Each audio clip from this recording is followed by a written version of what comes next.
প্রিয় দেশবাসী, আজকে আমি গুরুত্বপূর্ণ একটি বিষয়ে কথা বলবো। বিষয়টা হলো চামড়া শিল্প নিয়ে। বিগত 17 বছর বলা যাবে, এখন তো আরো বেড়ে গেছে 2 বছর, প্রায় 18 বছর ধরে যে চামড়া শিল্পকে ধ্বংস করে দিয়ে এতিম মিসকিনের যে হক নষ্ট করা হয়েছে, এখনো হইতেছে। কিন্তু বর্তমান সরকারের কি হয়েছে, ওদেরকে এটা নিয়ে কোনো কথা বলতে দেখি নাই গত 2-3 মাসের মধ্যে। বর্তমান সরকার দলে যারা আছে, যে থাকুক যাই থাকুক, ওরা আজকে চামড়া শিল্প নিয়ে কোনো কথাই বলে না এখন পর্যন্ত। কোনো হারামখোর কোনো কথাই বলে নাই। শুধুমাত্র চামড়া শিল্প ধ্বংস করে দিয়ে দেশের অর্থনীতির যে ক্ষতি করা হয়েছে এবং এতিম মিসকিনের যে হক নষ্ট করা হয়েছে, এটা তাই সবার ফাঁসি হওয়া উচিত, সবার ফাঁসি হতে হবে। যদি মরহুমা বেগম খালেদা জিয়ার নামে একটা মানে এতিমের হক নষ্ট করেছে 3 কোটি, এটা একটা মিথ্যা মামলা দিয়ে যদি তার একটা লাইফ থেকে পুরো 13-14টা বছর কেটে নিতে নেওয়া হয়, তাহলে যারা এতিম মিসকিনের হাজার কোটি কোটি ডলার হক নষ্ট করেছে তাদের কি হওয়া দরকার। কিন্তু আফসোস, বর্তমান সরকার কি করতেছে, বিগত 3-4 মাসের সংসদে এই বিষয় নিয়ে কোনো কথা বলেছে? কোনো হারামজাদা বলে নাই। শব্দটা উচ্চারণ না করলে হবে না, বলে নাই। চামড়া শিল্প বাংলাদেশে প্রতি বছর মিনিমাম 4 কোটি, মিনিমাম 4 কোটি গরু জবাই করা হয়, মিনিমাম।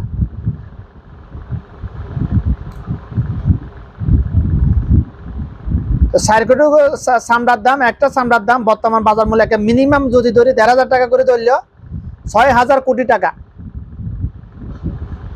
বছরে 6,000 কোটি টাকা, তাহলে আছে 18 বছরে কত লক্ষ কোটি টাকা। এটা বাংলাদেশে একটা কত বড় একটা রাজস্ব আয় এটা। কিন্তু কোনো হারামজাদা এটা নিয়ে কোনো মাথা কামানি নাই। এটা উভয় দিকে অপরাধ।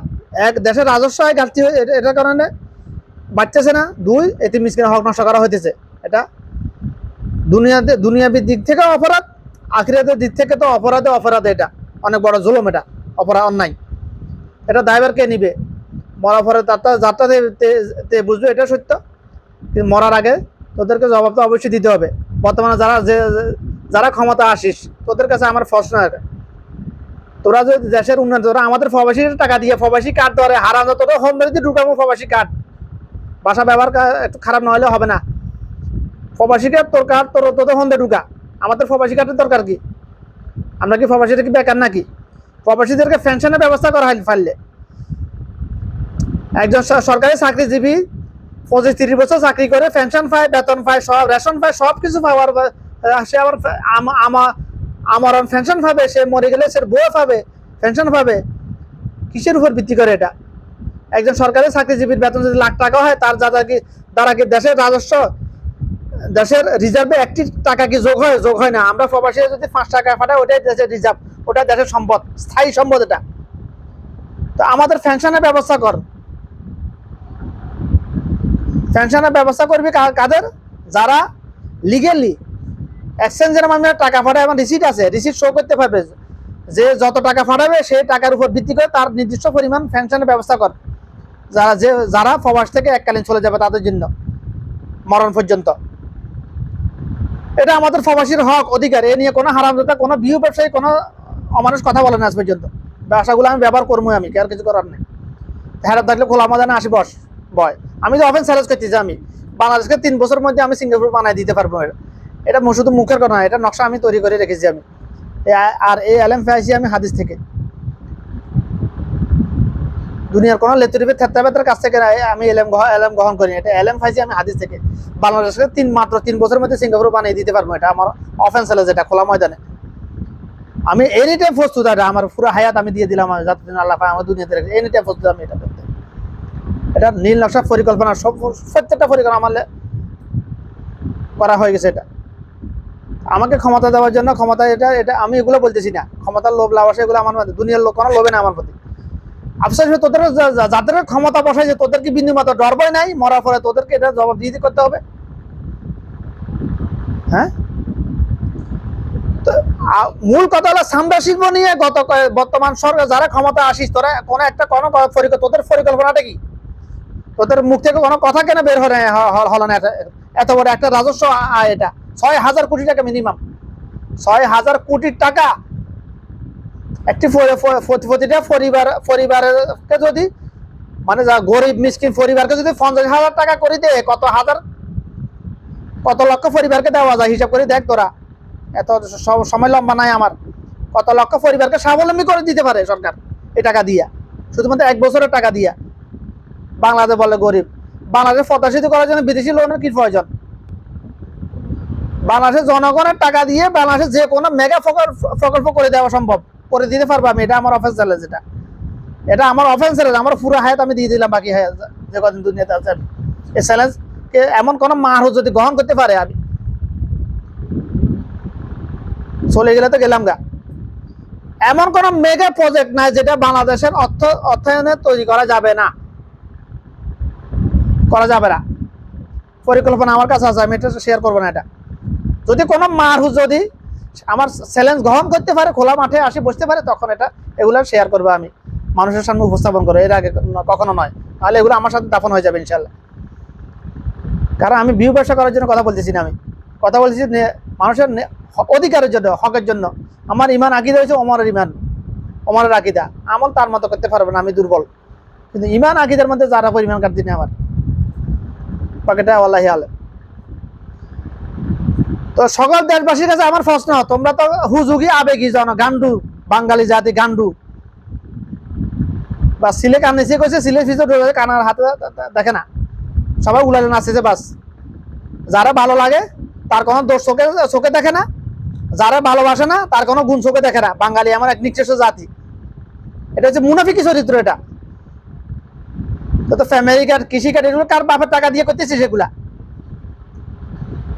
কার বাপের টাকা দিয়ে দিবি? এগুলা ওই হিসাবটা দেয় আগে, আমার ওই হিসাবটা চাই আমি।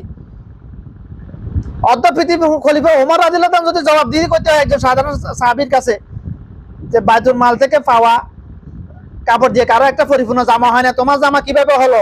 আর তোমরা আওয়ামী লীগ বিএনপি জামা তোমরা কনকাতে মূলা ব্যাগের হলে তোমাদের জবাবদিহি করতে হবে না, তোমাদের কাছে আমি জবাব চাইতে পারবো না।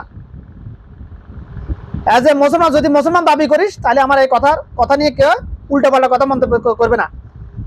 আমার কথা নিয়ে যাতে উল্টাপাল্টা মন্তব্য করবে, হাতে মুসলমান নয়, হাতে মুনাফিক। ইন্নাল মুনাফিকিনা ফি নার জাহান্নাম। মুনাফিক দুই প্রকারের মুনাফিক, এক প্রকার মুনাফিক চির জাহান্নামী, আর এক প্রকার মুনাফিক নির্দিষ্ট সময়কালের জন্য জাহান্নামী। তুই কে কোন ধরনের মুনাফিক যারটাতে বুঝবে, আমার দেখার বিষয় না এগুলা। আমি একশো বলি, আমার কথা যে কথাগুলো যে ইয়া করবে, উল্টাপাল্টা কমেন্ট করবে, ব্যঙ্গ করবে, সে হয় মুনাফিক না হয় যার সন্তান। এবার যে যা পারো বলো, যা পারো করো, অসুবিধা নাই। আমার যারা ক্ষমতা তাদের কাছে আমার প্রশ্ন, এত বড় একটা রাজস্ব হয় যেখান থেকে আয় হয়, সেটা নিয়ে তোমাদের কোনো মাথা কামানি নাই। দেশের উন্নয়ন করবে কিভাবে? হ্যাঁ, মানুষকে বড় বড় স্বপ্ন দেখাইতেছ।